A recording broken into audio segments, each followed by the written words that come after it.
Hello बच्चों, मेरा नाम डॉक्टर उर्मिला है और आज की इस वीडियो में मैं आपके लिए लेकर आई हूँ छठी कक्षा का अंतिम पाठ 18 जिसका नाम है संत शिरोमणि रविदास और इसे लिखा है डॉक्टर राम सजन पांडे ने। तो चलिए इस पाठ को पढ़ते हैं और भक्ति काल के महान संत और कवि के जीवन के बारे में जानते हैं। लेखक राम सजन पांडे के अनुसार संत रविदास का जन्म सन 1388 में काशी के मुंडवाडी गांव में हुआ था। रैदास संप्रदाय के लोगों की मान्यता है कि संत रैदास जी का जन्म माघ महीने की पूर्णिमा को रविवार के दिन हुआ था और रविवार के दिन होने के कारण ही इनको रैदास के नाम से जाना जाता है। देश भर में आज भी इसी दिन उनकी जयंती मनाई जाती है। इसके बाद लेखक संत रविदास के परिवार और व्यवसाय के बारे में बताते हुए कहते हैं कि रविदास के पिता का नाम मानदास और माता का नाम कर्मा देवी था। उनके परिवार के लोग चमड़े का काम करते थे, इसलिए उन्होंने भी इसी काम को अपनी आजीविका बनाया, यानी चमड़े का कार्य। लेखक आगे बताते हैं कि उनके समकालीन कवि कौन थे और उनके गुरु कौन थे। रविदास जी कबीरदास के समकालीन थे। कबीरदास और रविदास दोनों के गुरु रामानंद थे। कबीरदास जी ने रविदास के महत्व को स्वीकार करते हुए उन्हें संतति में रैदास कहा है। मीराबाई ने भी रविदास को गुरु के रूप में स्मरण किया।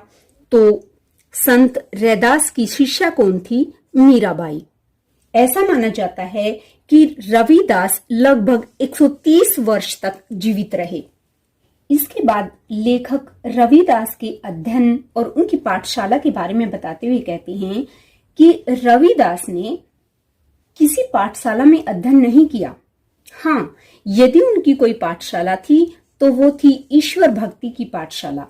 एक पद में वे अपनी इसी पाठशाला के बारे में बताते हैं, चल मन हरि चटसाल पठाऊं, गुरु की साटी ज्ञान का अक्षर, बिरसत सहज समाधि लगाऊं, प्रेम की पाठी सुरती कर लेखनी, रर्रा मज लिखी आंख दिखाऊं।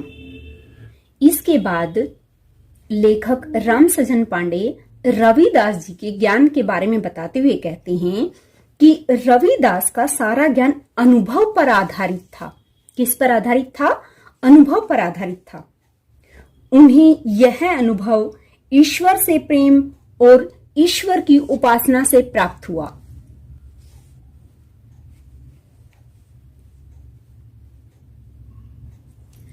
ईश्वर का यह अनुभव सर्वस्व था। वे अपने इस अनुभव से प्राप्त ज्ञान को संपूर्ण समाज में फैलाना चाहते थे। जो इस अनुभव से उन्हें ज्ञान प्राप्त हुआ है उसको कहाँ फैलाना चाहते थे? संपूर्ण समाज में फैलाना चाहते थे, पूरे समाज में फैलाना चाहते थे। वे समाज को बताना चाहते थे कि परमात्मा और खुदा एक है।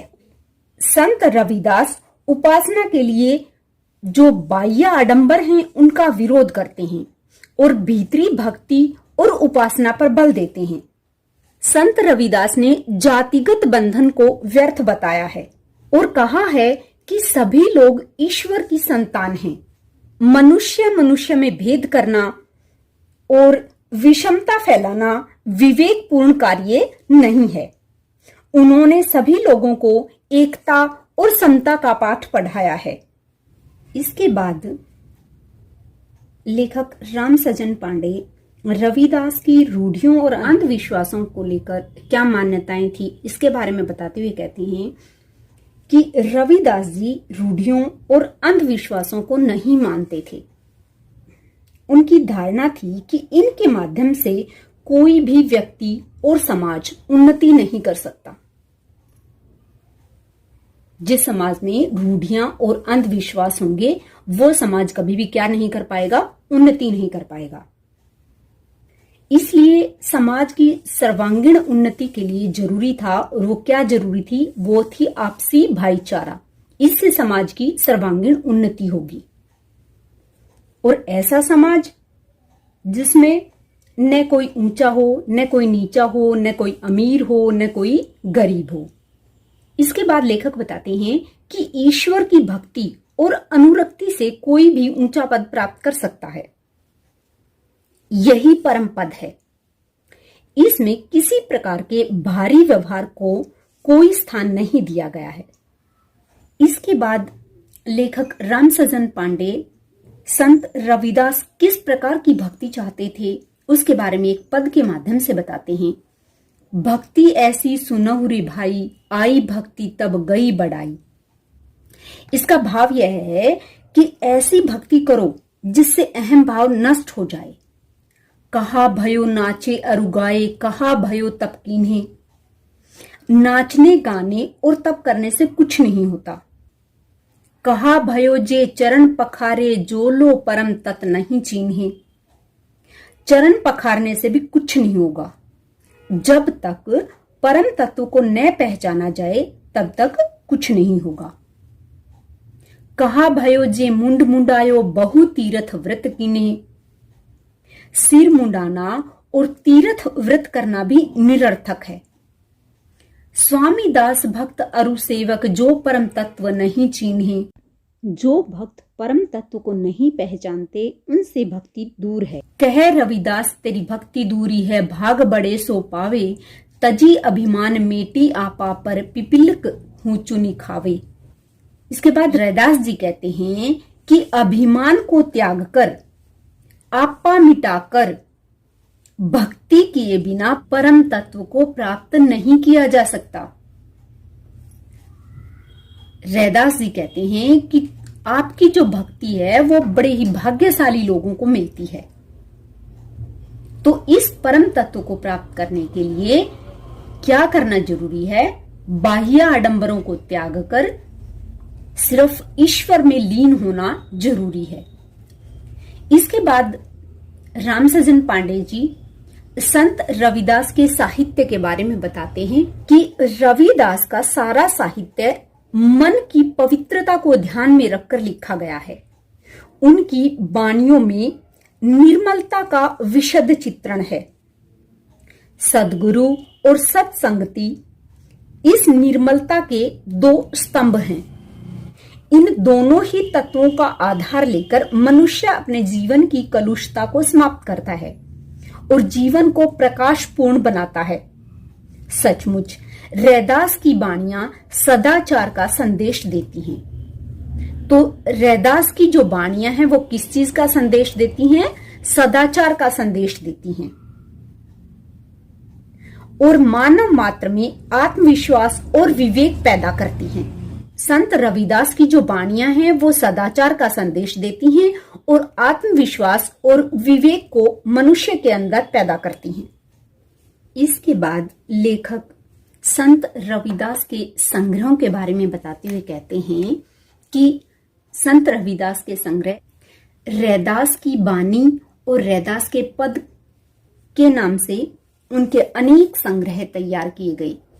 इतना ही नहीं, उनके अनेक पद गुरु ग्रंथ साहिब में संकलित हैं। इनकी रचनाओं की मूल भाषा ब्रिज भाषा है, पर कहीं कहीं अवधी व राजस्थानी का मिश्रण भी मिलता है। उन्होंने अपने समय में पीड़ित जन समुदाय की भावना को समझकर जनता के सम्मुख जन भाषा में रखा। हिंदी साहित्य के स्वर्ण युग कहे जाने वाले भक्ति काल में दो तरह की धाराएं थी, सगुण भक्त कवि और निर्गुण भक्त कवि।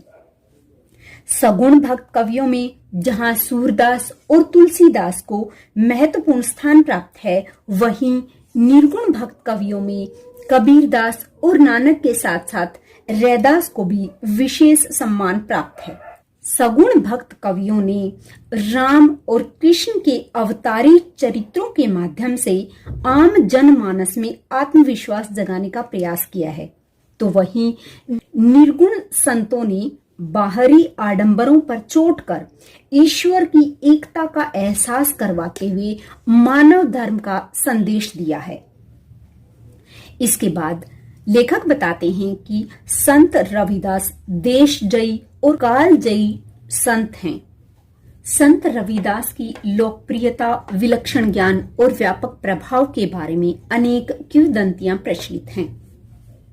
इसके बाद लेखक बताते हैं कि देश के अनेक भागों में संत रविदास के लाखों अनुयायी बने। अपनी उत्कृष्ट साधना, जीवन शैली, सदाचरण के कारण भारतीय धर्म साधना के इतिहास में श्रद्धापूर्ण स्मरण किए जाते हैं। उनके काव्य में गुरु भक्ति, नाम स्मरण, प्रेम, कर्तव्य पालन और सत्संग को महत्व मिला है। उन्होंने व्यक्ति के लिए, समाज के लिए, देश के लिए, दुनिया के लिए और पूरी मानवता के कल्याण के लिए अद्भुत कार्य किए हैं। वे मानवता की मंगल मूर्ति हैं। अंत में लेखक कहते हैं कि रविदास जैसे संत को पाकर हम, हमारा समाज, हमारा देश या कहें कि सारी मनुष्य जाति धन्य हो गई। और इसी के साथ हमारा ये पाठ समाप्त हुआ।